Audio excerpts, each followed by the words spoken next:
A spacewalker on the final 2 Hubble Space Telescope servicing missions, Mike Massimino and his crews traveled faster and higher than any other astronauts in the 21st century, all while increasing the discovery capabilities of arguably the greatest scientific instrument ever built by a factor of 100. During the final Hubble servicing mission, Mike was faced with both success and life-threatening challenges as he performed the most intricate repair ever attempted in space.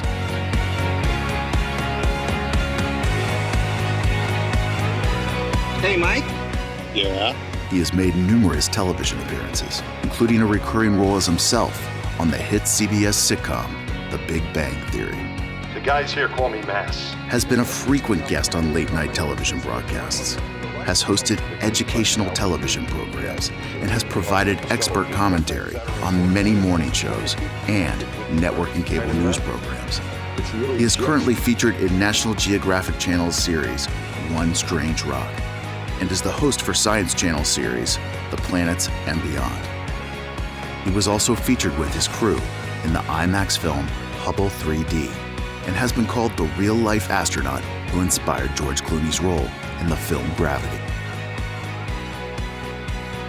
Please welcome Mike Massimino.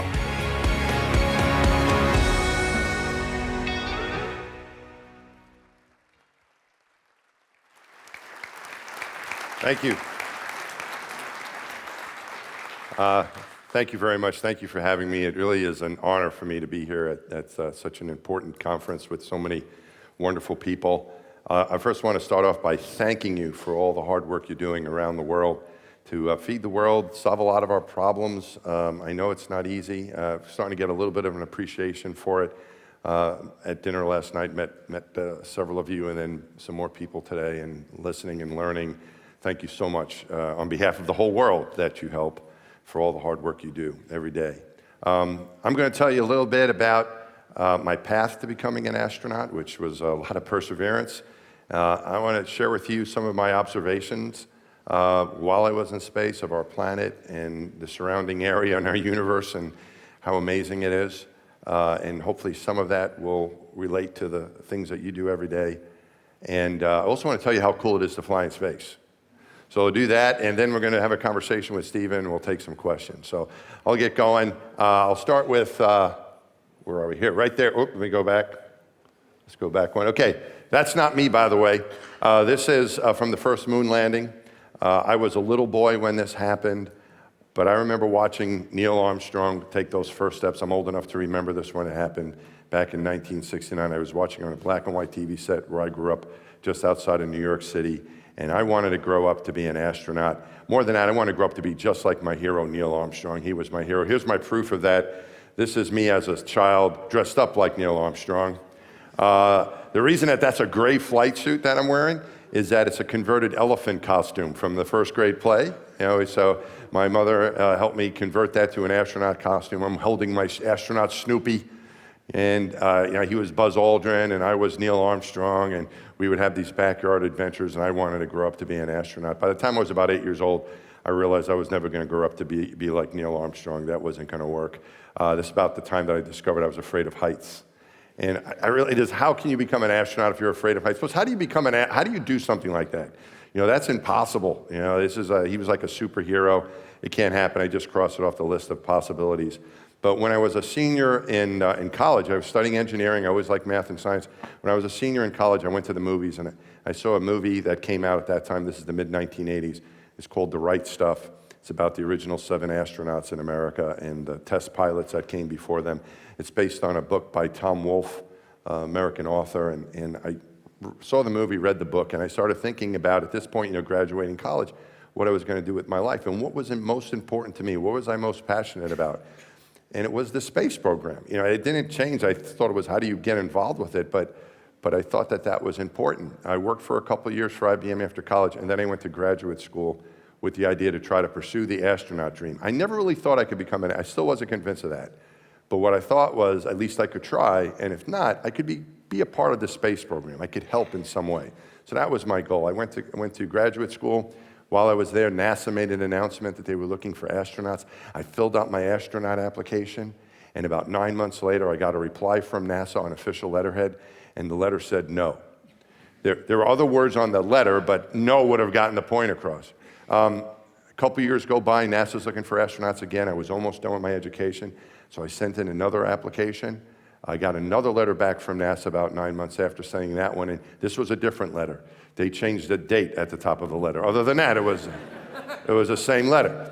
All right, so I still wasn't going to give up. I had my degree now, another graduate degree. I was looking for a job. I got a job at the Johnson Space Center, the NASA Center in Houston, Texas.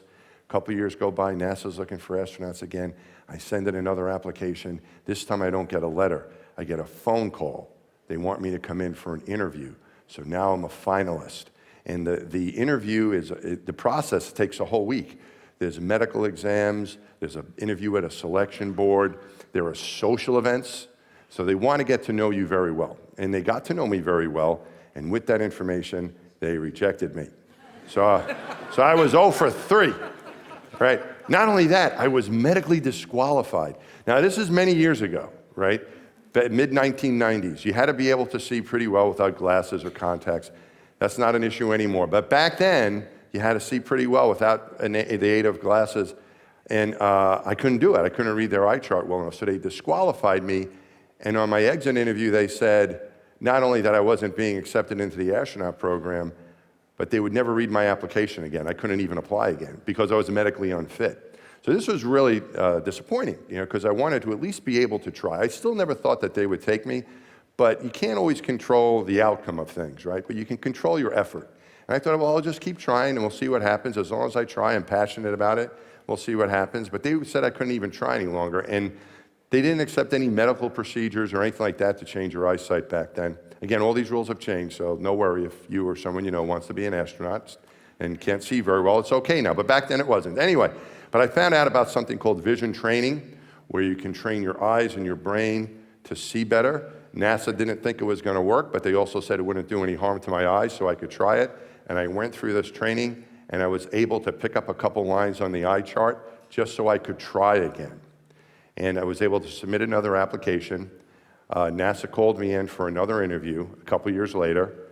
I was able to pass the eye exam, everything went well, and I was selected to be in the astronaut class of 1996. So there I am. I don't look like this. Oh, you're very kind. You're a very kind group. Very nice. So I'm the second row from the left, the second row from the top, the third guy from the left. That's me back in 1996. So it was a time of great change for NASA at this point. They had just gone into the agreements and started to construct the International Space Station. Now, if you rewind a few years before that, back in the late 1980s, the space station that was planned at that time, years earlier than when this photo was taken, was called Space Station Freedom. It was basically an American program, and it had some cost overruns, and there was some concerns about it, and it more or less was canceled. And the way that the space station was resurrected to be a program again in the early 1990s was that it became the International Space Station. And so NASA, the United States, went into agreements with the countries of Europe, including Belgium and all the other countries that are represented here, and with Canada and Japan, and also with Russia. Russia became a major partner because the Cold War was over, and this was a way to cooperate, and that was approved because now we had these alliances. It was going to benefit not just the United States, it would also share the resources would be pooled, plus experiences, brain power from around the world would be shared. This was a good idea, but there was still some concerns among when we arrived, some of the older astronauts about, working with we're working with lots of countries, it's not the United States anymore. We weren't always friendly with some of the countries in the past that we were going to be working with. How is this going to work out? And the difference that I think was made by our leadership, because it was told to us very clearly why this was important, why an international cooperation to explore space between our countries and all the other countries of the world was so important. We wouldn't get a space station without it, number one. So if we wanted to continue to explore space, the only way to do it was cooperatively with other countries. That was the only way it was going to happen. And the benefits of that would be... We good? I think... Everybody okay? We're still here? Want me to use this thing? Okay. All right, so I'll do my best to keep this in place now. I had nothing to do with that. It wasn't my fault. I don't know. Okay, so where was I? The benefits of that wasn't only that we had international agreements to be friendly with other countries, but also to pool those resources and the know-how. And so in this astronaut class, what's different about this from the others that came before is we had 8 different countries represented. It was not just the United States, but it was a few countries of Europe, and Japan, and Canada, and we all worked together. And now we can see the benefits of it, because that was such a great program. It still is. The International Space Station is still going strong. On every American spaceship that goes to space, there's not only American astronauts and maybe a European astronaut or Japan or Canada represented, but there's also a Russian on every one of those spaceships. And on every Russian Soyuz that goes to space, there's an American on board. So even though countries might not always get along in all aspects, in an engineering, technical, science-related project where you have something you can agree on, all of a sudden those differences go away, and we're able to be successful partners despite our differences, the things we can't agree on. And I would think the same is for agriculture and growing food and solving all these problems, because we all have these problems, and we can try to solve them together, just like we did with the space program. Okay. This is where they sent me when I went to space. This is the Hubble Space Telescope. It's a magnificent instrument in the sky. It's made some great discoveries, shown us the beauty of the universe. One of those discoveries was the discovery of dark energy, which led to the awarding of a Nobel Prize in Physics a few years ago. It was also designed to be serviced by astronauts. So it was, you could go up there and open the doors and take out instruments. Just about everything was replaceable. The solar arrays, the batteries, the gyroscopes, everything was replaceable on the Hubble. There were 5 missions to service the Hubble Space Telescope, and I was on the final 2 of those missions. This is the way we were trained to do that primarily, underwater, unlike my friend who's going to be coming up here later, who's a free diver. Yeah, we went underwater. We had life support with us. We didn't take any chances. We had divers with us to help us. But that's the way we trained. And the way we handled innovation was that when we were doing what we were doing, always looking for ways to improve, the way we handled it was that everyone had a voice. No matter who you were, if you had an idea, your job was to come forward with it. If we could save even 1 minute of spacewalking time, that was significant. And so a lot of times the new ideas came from unexpected places. Sometimes a diver might be watching or an engineer might be there who would have an idea. Sometimes it's the new person. We had a spacewalk we were practicing. In fact, when this photo was taken, what we were about to do is practice a gyroscope change out on the telescope. And we had done that in space twice before. I had trained to do it on my previous mission, so we knew how to do that, so we thought. But we had a new guy, a brand new astronaut, never flew in space before, who had a very good mechanical background. And he had an idea after we got out of the water. He said, I think you're doing this all wrong. We said, what do you got? And he said, well, we were reaching in. It was a really hard place to reach, and the telescope was over my head. I really couldn't work, but this is the way we had done it before. Sometimes you just do things over and over again. We go, hey, it worked before? Don't fix it. Just do it this way. And that's the way we were going to do it. But it was a little uncomfortable. It was in a very sensitive area of the telescope. So he says, I have an idea. And I go, well, what do you got? And he said, well, I was playing with a toy. He said, with his kids. The night before, they have a toy in their toy box. It was like one of these grabber toys. You pull a trigger, and it's at the end of it, and you grab stuff and pick it up. He said, this plastic toy, if we had something like that, you could reach into the telescope from the robot arm over my head, so I didn't have to work on it. They could just reach in, grab it, and pull it out, and put a new one on the tool, and then put it right back in. And we're like, that's a pretty good idea. We immediately sent one of our engineers to a toy store. We went to the toy store, we got this, we played with it, we built a prototype, and that's the way we did that change out, based on the new idea from the new guy. So the way that worked is that if for every good idea you get, especially from a new person, you might get 10 bad ideas. But you live through the bad ideas. You don't crush the bad ideas. That's the way leadership worked. When I was a new astronaut, most of my ideas were bad. Every once in a while, I had a good one. But I never had my ideas crushed, because if you crush an idea, especially from a new person, you're never going to hear from that person for a while, right? You're going to hurt their feelings. They're going to stay quiet. We never did that. We always say, okay, well, that's a great idea, but we can't do it for this, and this reason. So never crush ideas. When someone comes forward with information, our culture was, the way our leadership worked, that was always welcome. If that information, particularly if there was bad information that came, that we have bad news, I'd made this mistake, I think this is going to be a problem. I think we're going to be late for this. I'm struggling with this. Your job was always to come forward with whatever the problem was. The reason is because the mission was most important. And that coming forward with those problems or those things that you're concerned about, leadership would never scold you for that. That was always, okay, well, let's see, thank you for coming forward. You would never get in trouble for that. The only thing you got in trouble for at NASA in the astronaut office is if you didn't come forward. If you made a mistake, if you had a problem, that could hurt the team, that could hurt the mission. And if you didn't come forward, that's when you got in trouble. Okay. This is me on my very first spacewalk.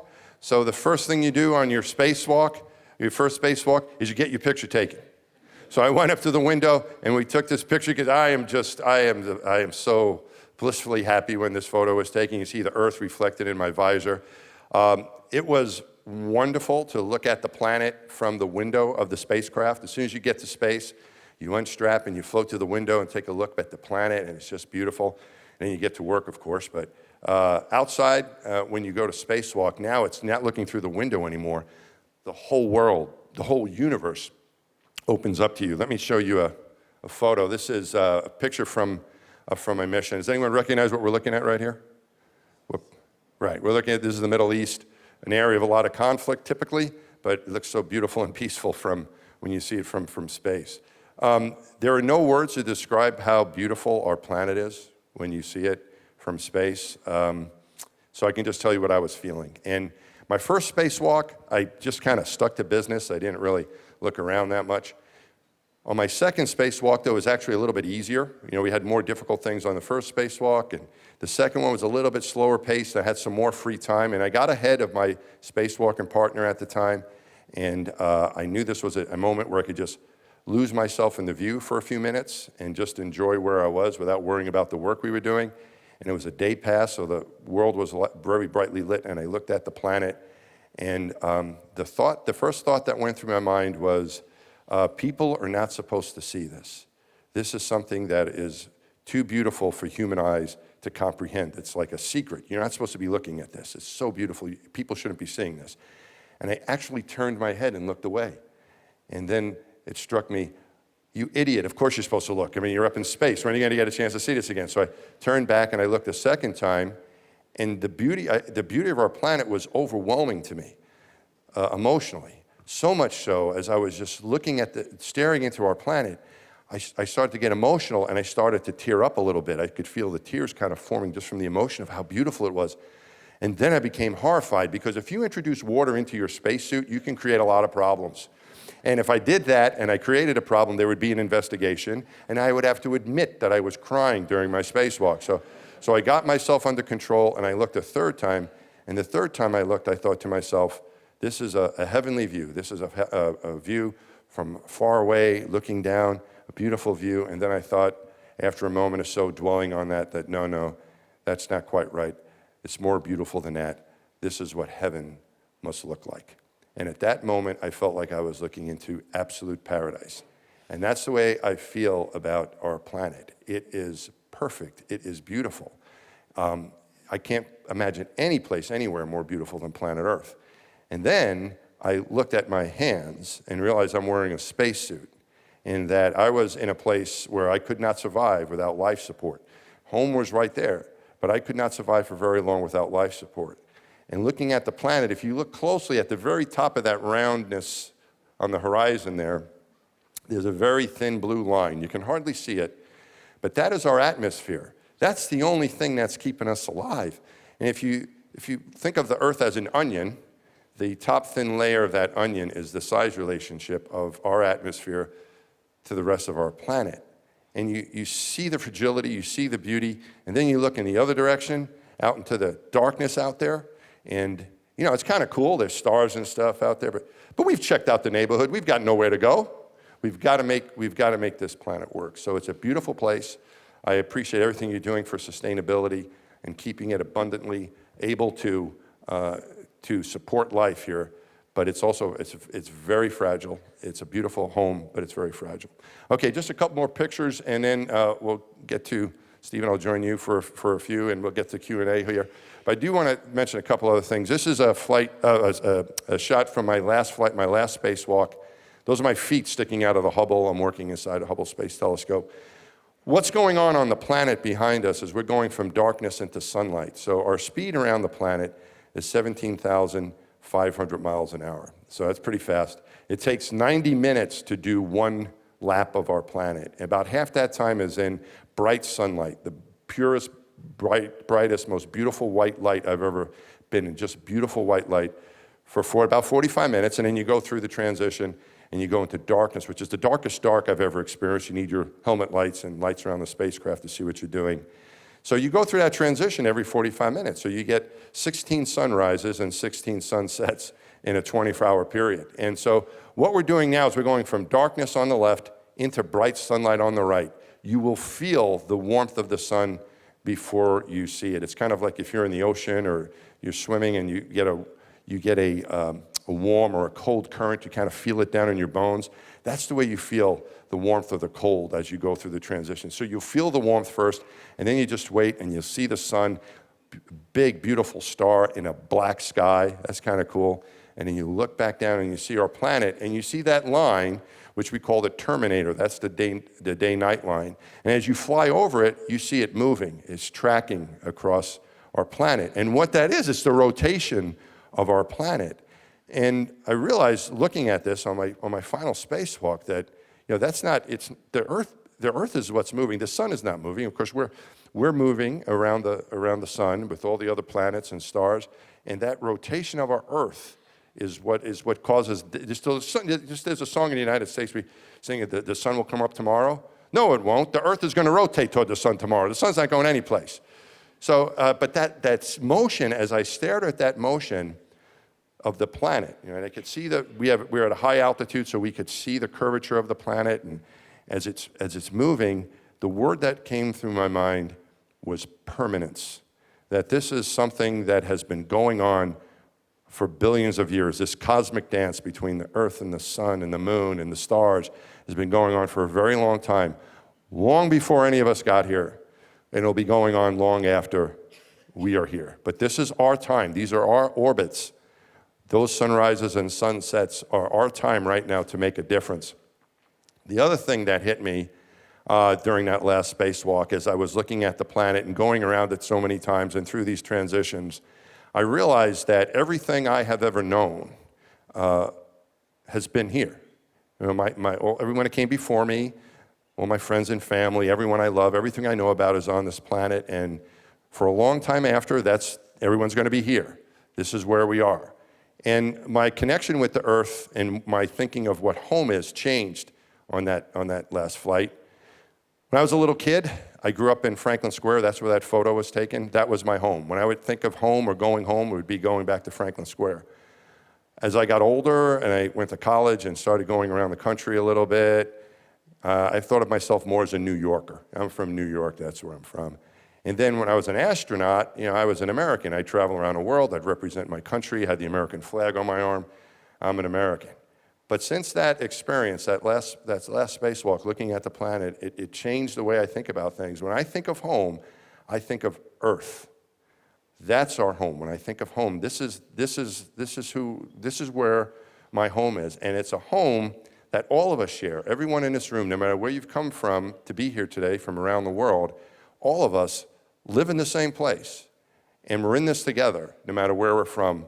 We are all from planet Earth. I consider myself a citizen of planet Earth. And that was another change of the way I think about our Earth, our lives, is the concept of home being planet Earth.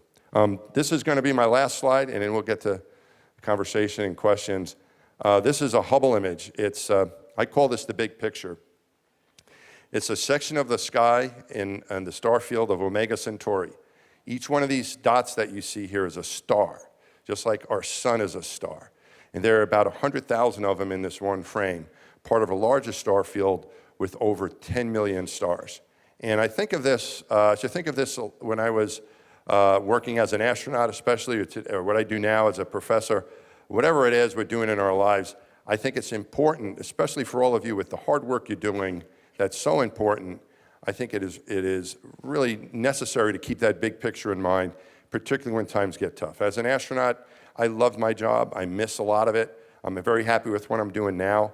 But there were times that both what I'm doing now and what I had done before as an astronaut wasn't always easy. I mean, the astronaut job was a job. You know, it was a lot of late nights. It was a lot of time away from home. I missed a lot of holidays and big celebrations that were going on because that's what my job required me to do. And I was honored to do it. I appreciated the opportunity, but it was also not always a lot of fun. And it was during those tough times, like I know a lot of you are going through tough times from time to time with things changing and regulations and all kinds of things when you're trying to do something that's important. It's not easy. I would keep that big picture in mind. I would remember, why am I doing what I'm doing? And I would encourage all of you to keep that big picture in mind. For me, it was the space program that was my passion. For all of you, feeding the world, solving a lot of the problems we have related to agriculture and keeping the world healthy and the planet healthy is what you work on every day. Can't think of anything that could be more important than that. So please, when times get tough, keep that big world view of our planet and our universe, and keep that big picture in mind of the importance of what you do every day, and keep going through those tough times. Thank you very much for your attention. We'll talk some more here. Thank you. Great stuff. Mike, that was beautiful, really beautiful, and you captured your passion for what you've been doing and what it meant to you to be up in space, and it was actually very moving listening to you. I want to take you back actually to the beginning, to that first picture, the slide of you as a little kid in your astro suit. I think, what were you, 6 years old or something like that? I was 6 years old. That was 1969, I guess, and that's when man walked on the moon. Now, you've been an astronaut. There are astronauts up there today. There are all sorts of different missions and ventures that have been launched, and they're exploring our universe. But in that one key sort of symbolic thing, that is putting man's feet on other entities beyond our own, we haven't advanced. In fact, we haven't sent men back onto the moon for an awful long time, and there is a plan to do it, but it seems to get delayed, and then there's talk of putting men on a mission to Mars, but that seems like it's still an awful long way away. Why is it that from 1969 to now, astronauts haven't gone further? It's a great question. I also like to add, it's not just men. We have a lot of women now. I guess with a capital M, like a first step for mankind. Humankind, mankind back then. But I also think, just as an aside, that is, we were talking last night about young people. I'm a professor at an engineering school, and when I went to that same engineering school, the ratio we had male to female was like 15-1 back then, and this is in the 1980s. And now, and that was my undergraduate institution was Columbia. My graduate institution was MIT. It was similar at MIT as well. And now, currently, the women outnumber the men. Yeah. So we have a lot more women involved with science and engineering, and I think that that's our best hope for the future, is to get more people excited about it. Because a lot of these problems are solved through policy, but also through the engineering and science solutions. But to answer your question of why we haven't been back to the moon, Stephen, I think there's a number of reasons. One is that when they went, it was amazing what they did when they went to the moon. And I learned more about it just about every day. I learned something about that what they did back then in Apollo, maybe not every day, but let's say every week, okay? So I literally learned something else. I'll hear a story, I'll read something. It was an amazing accomplishment. The whole world was focused on it. And I think that that was a very unique time, because it collected a lot of the great talent of the world, and also the funding from the different countries, particularly the United States, was, I wouldn't say unlimited, but almost unlimited, where they had this goal to achieve that. And so the budget was there to do these incredible things, beyond just stepping foot on the moon, but also the science they accomplished, the places that they explored, the moon buggy, driving a car around on the moon. Incredible. They got to do that. And then they did experiments on the way back from the moon, that they went out and did other spacewalks to fetch these experiments. And they're still learning from the moon rocks that were collected back from that time. So one was that the funding was there, and I think, and not so much. I mean, it's hard now for countries to afford to do these projects like this, particularly on their own. And I think what's happened with the space program, not only in the United States, but in the whole world, is that there's more countries involved, but also more businesses involved. So we have the commercial companies involved where they now have an opportunity to make money on this, not just from the governments, but from private paying citizens, and to do launching satellites and to do other things in space. So I think NASA made that transition to a commercial crew program after the shuttle, and they wanted the shuttle to be a commercial program, but it didn't work out that way. We had the first accident, and that kind of stopped the dreams they had of it being a commercial airliner and doing things for commercial purposes. And they made that transition, though, about 12 years ago after the shuttle was over, to go to a commercial crew program and involving more commercial companies. So I think now that we have the resources again to go back, because it's not just government taxpayers' dollars, it's also commercial companies are looking to do this. We've had a couple commercial companies land on the moon. More countries have done it. India, not too long ago, for example. So I think the capability is there. But I also think, though, Stephen, is that there's a big difference between going someplace for a visit and relocating to a place, right? So, I came here to this beautiful city, and I just packed a bag and got on an airplane and came, and there's plenty of food for me to eat here, and you have wonderful things to see and nice people. Everything's all set up. It was very easy. It was only a visit, right? And I went back. And it was a little bit tougher to go to the moon, of course. It was an amazing accomplishment. But they didn't stay for very long. Sure. They were only there a couple of days. And but the dream of people like Elon Musk is that humanity's future has to be in establishing a presence beyond planet Earth. In his view, if we don't do that, ultimately the outlook for us as a species is very poor. And he's talking about Mars. So as an astronaut with insights into what it takes, is it, in your view, feasible, and we're probably of a similar age, in our lifetimes or our kids' lifetimes, to imagine the real possibility of a human presence established on Mars, which is a mission of not just weeks and months, but years? Yeah. I think that's a really tough problem. As you said, we haven't been back to the moon in over 50 years. I think the next step should be going back to the moon and establishing a presence there where we're not too far away, but understanding where we can find water, how we can build habitats, how we can solve problems living off the planet, dealing with dust and rocks and a little bit of gravity, and then we could use that as a launching pad to go to Mars. I think that the other thing to consider with the time, it's not only the voyage. So it's about 3 days to get to the moon. It's 6 months to get to Mars, and you can only go at certain times of the year because the planets have to line up. So once you get there, the minimum stay is going to be about a year until the planets line up again, you can come home. And it's more than just that physical distance and time. It's also the communication you get from the ground. So when I was in space, I made some mistakes and I had problems I had to work through, but my team was there. Mission Control was there for me. I reached out. It's like, hey, we have a problem, and Houston, we have a problem, and you'll get an answer within a second or so. And on the moon, when they had Apollo 13, they had that problem. If you've seen the movie, you read the book about they were all the way at the moon, and they had an explosion, and you needed Houston, we have a problem. It was about 3 seconds until they got an answer. So when you're on Mars and you say, Houston, we have a problem, about 30 minutes later, someone's going to answer, and they're going to say, what was that? So you're out of luck. You really have to be very independent about it. So I think the moon is the next place for us to explore.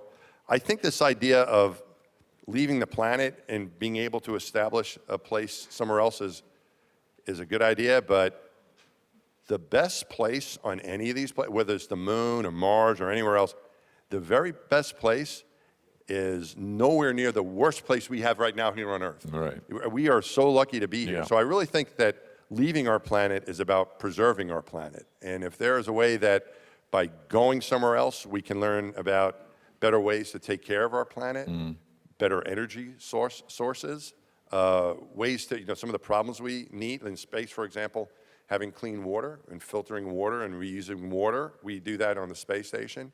We're going to have to get even more clever about it on the moon. I think those are technologies that will improve life on Earth. Building structures there will help, I think, with building structures here. Learning how to conserve and not pollute. I think that it's all about planet Earth. We're not really leaving here. I think we're we're exploring to make life better here, but That's a really we don't really, there's no plan B here. Yeah, no, that's a really interesting and powerful point. Last one from me, then I'm briefly going to open it up to questions. But the last one from me is simply this. You made, again, a very interesting point about reminding all of us how much international collaboration there was in the space program. And you made the point that in the 90s, the US and the Russians were working pretty closely together. Still are. And they still are to a certain extent. It's become You have a little... to in space. But in space you have to. Yeah. Yeah. Now, in this room, there are an awful lot of people involved in sort of technology and innovation when it comes to food production around the world. And, one aspect of this that really matters is getting people together, international collaboration, whether it be on new technologies or whether it be on global trade flows to make them as efficient as possible to get the food to where it needs to be. With all of your insights as an astronaut and somebody interested in space technologies, are you a glass half full or a glass half empty guy when it comes to the ability of us humans to truly cooperate, collaborate, work together, overcome our flaws to find the very best of ourselves? Oh, I think I'm certainly a glass almost full person. I think. Almost full. No, I mean, I've seen it where if you have the same goals, all of a sudden your differences fade away. And I always felt like space flight brought out the best in people. People are different. People are different even from the same country, from the same area. You need diversity, you need different ways of thinking to solve major problems. You're never going to, if everyone thinks the same, there was a moonwalker, 12 people walked on the moon. A guy named Alan Bean was the 4th person to walk on the moon, and he became a mentor of mine and gave me lots of good advice I thought that I used. I'll share some of it. One of the things was if everyone thinks the same way, you're never going to solve major problems in the world. You've never gone to the moon or go to the Hubble or the space station or solve the problems you're working with agriculture if everyone thinks the same way. And so you need people that think differently. Sometimes that leads to conflict because you might not understand everybody. And what he told me, which was a very good piece of advice that I want to share now, is that if you're working with someone that's on your team or you're trying to collaborate with and you're not getting along, the key, what he told me, the key to leadership, the key to teamwork was to find a way to care for and admire everyone on your team. So you have to care about those people. You have to admire what they do, the people you're working with. They have to know, especially if you're the leader, that you feel that way about them. And if you run into someone that thinks differently and you just don't agree with them, don't think of it as if you don't like them. Think of it as if you don't know them well enough.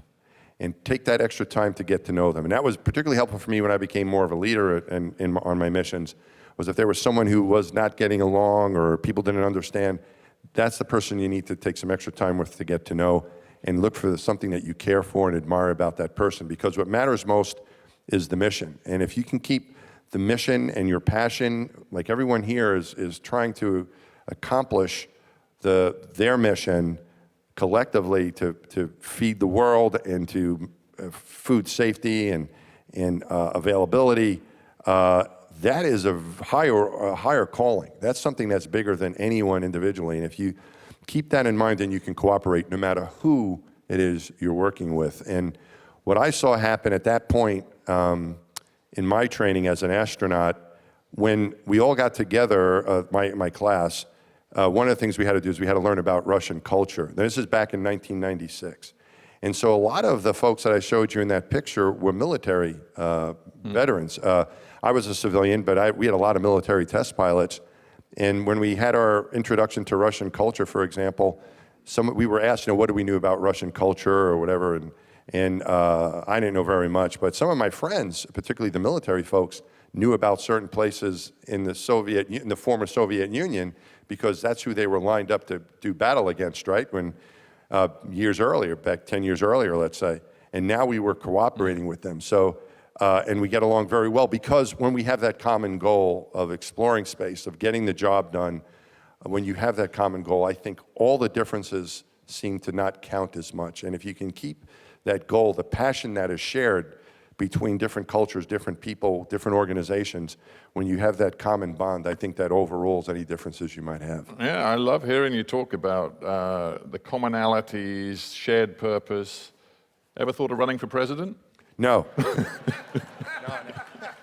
Nah, thank you very much.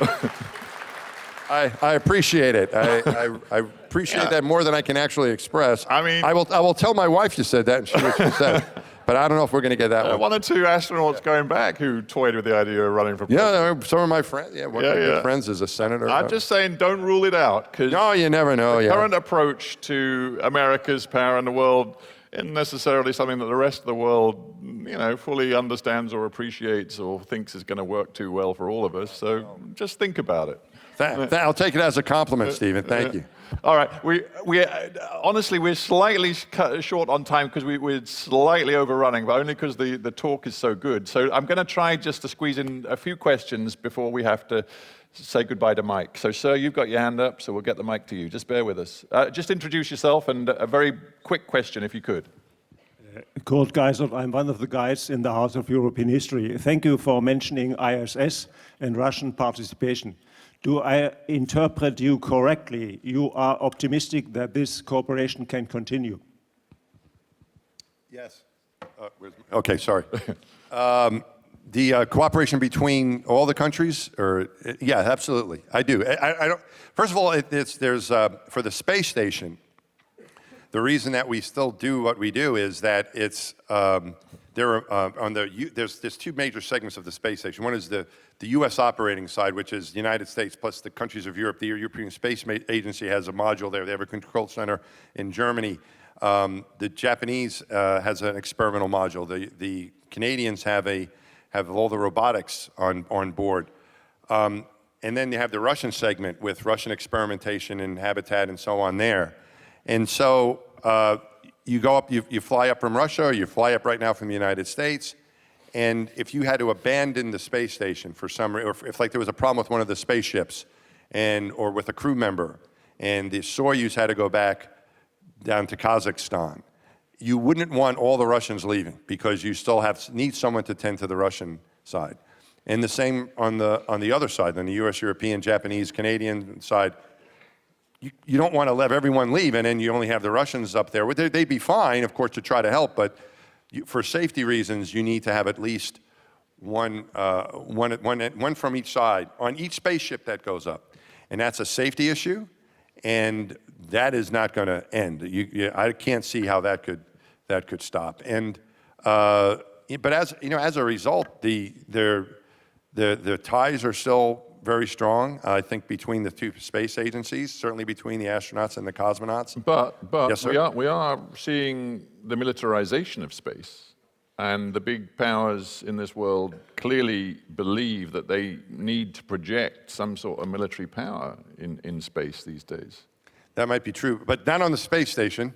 The space station is a civilian organization, so I think the space station will continue. I don't know about other aspects of space travel, or if there is a militarization.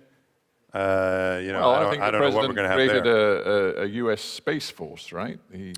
But the Space Force is interesting, though, Stephen, because I don't really know what the objectives of it. Again, it is a branch of the military, but it was also that to protect assets in space. So it's very easy to take out satellites and cause trouble up there. It doesn't take a lot of know-how to put something in the way of a satellite and cause problems. It's been demonstrated. Sure. So that's more about tracking debris, about protecting assets for that are up there that are crucial to the world. So it's not necessarily let's arm up and do stuff, as far as I know. Again, I'm not from the Defense Department. I'm not a military person, but my understanding of that, as far as it relates to the civilian program, is protecting of assets and satellites and tracking debris and things like that. Yeah, no, I'm being... But I don't know. I mean, you answered it very well. I'm being naughty because I shouldn't be asking you questions now. Right. I should be getting everybody else to have the opportunity as quick as possible. Sir, you've got your hand up, so we'll get the mic to you. Just stand by. Yep. And again, quick as you can, and just tell us who you are. My name is Eddie. I was just wondering how you could be turned down by NASA.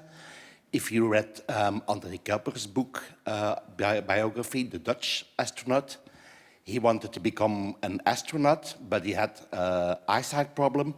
But then he saw a photo of John Young aboard STS-1 with glasses. Yep. So he knew he could be selected. But then you say you got turned down because you are vision. Yeah. So what's the difference, please? Okay, so a couple things. The eyesight issue, it wasn't perfect vision. For pilot, there was a distinction between pilots and mission specialists. So I was I was a private pilot, but I wasn't a military test pilot. So the pilots needed to see 20/20. You mentioned John Young, who's a pilot, who did see 20/20 at the time of selection. This is the thing. As soon as you got in, they waived it. I purposely failed my eye exam after I got into NASA because they would waive it. It's at the time of selection. So at the time of selection, you needed to see if you were a pilot, 20/20. If you were a mission specialist like I was, I think at that time it was 2150. As long as you saw that well at the time of selection, you were okay. And as you got older, if your eyesight changed, they would waive it. You follow what I mean by waive? It was okay. They could give you a waiver, which is okay, it's all right. Which also had me thinking how important is that if it's something that they would waive. But it was at the time of selection. It was also something that I think frustrated a lot of the doctors, because a lot of people were disqualified. It was the number one reason for disqualifying people was eyesight. And then as time went on and the leadership in the flight medicine area at NASA was changed, they got rid of that requirement. So, but yes, I saw the same photo of John Young wearing glasses. That I think were reading glasses that he used. After being selected. He was selected in the early 1960s. So. Right. I think, sadly, we're just going to have to one last question, then unfortunately we're going to have to wrap. So, ma'am, you've got your hand up. Can we get the microphone down this side to the lady near the front with her hand up? Here we go. Yep. So, off you go, ma'am. Thank you. Katie McRobert from the Australian Farm Institute. Mike, you spoke very passionately about that view of the world as one united place and about how if people have the same goals, your differences do fade away. Now, obviously, it's not practical for us to send everybody up to space to get that view, to be able to change their mindset. And as wonderful it is to hear you talk, again, that's an inefficient way to change mindsets around the world, is that everyone has to listen to Mike tell this beautiful story. Do you have some thoughts about how we can overcome some of these differences that do often divide us on agricultural policy? What's a good way to change that mindset so we can work together more collaboratively?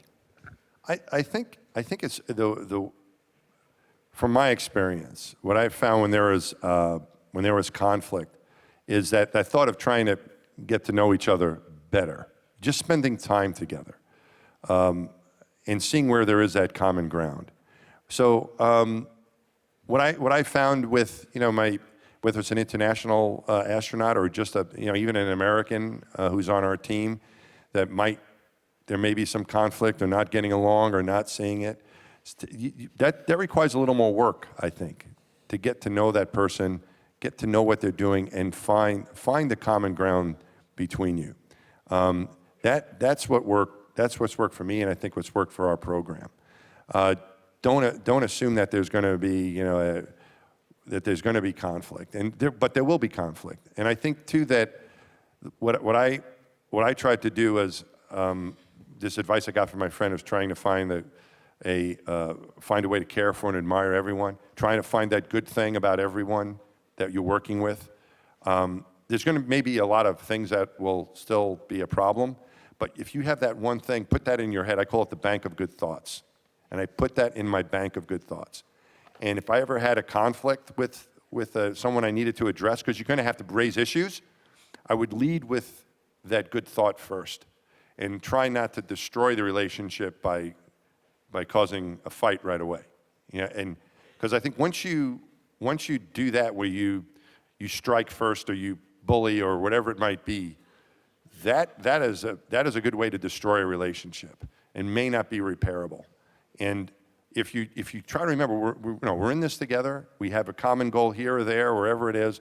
I'm going to remember that when I go in to speak to that person or confront whatever it is I need to deal with. But lead with that good thought, and then address the issue, and try not to destroy the relationship. I think it was more. I think that I learned more about in just the way that we worked. It was at NASA. It was a very unique situation. Even my friends from the military and it was kind of some of a military culture, because your life depends on the other person, and you can't be successful by yourself. You just can't, and you have to rely on each other. And there was the what mattered was the mission. So that if you have that in mind, that's what really matters, all these other differences can kind of seem to not be as important, but it's the one thing. So my military friends, I had lunch with one of my friends from the Navy who has also left NASA a little bit before I did. It's been a while. And he said the thing that he still misses is that there was one thing that mattered, and that was the mission. And if you had problems at home, or if you were struggling with a concept, or whatever it is, you could get help, because what mattered was the one thing, was the mission. And I think that that's probably common between everyone here, that you have that mission to feed the world, to make food available, take care of the planet. You know, everyone has that goal, no matter where you're from, right? And I think that that's what you need to focus on. It might sound kind of, I don't know, we would say maybe in the States a Pollyanna type of optimistic, cockeyed optimist or whatever. But I've seen that work, and that's the way the space station works, because the stakes are too high not to cooperate in space. When you don't cooperate, really bad things happen. Mike, I can't tell you how good it is to hear such great wisdom coming from across the Atlantic. Thank you very. Thank you for having me. Very, very much. Thank you, Steve. Really appreciate it. Thank you so much. Thank you. Mike Massimino, everybody. Thank you very much, Mike. It's great to have you here. Thank you.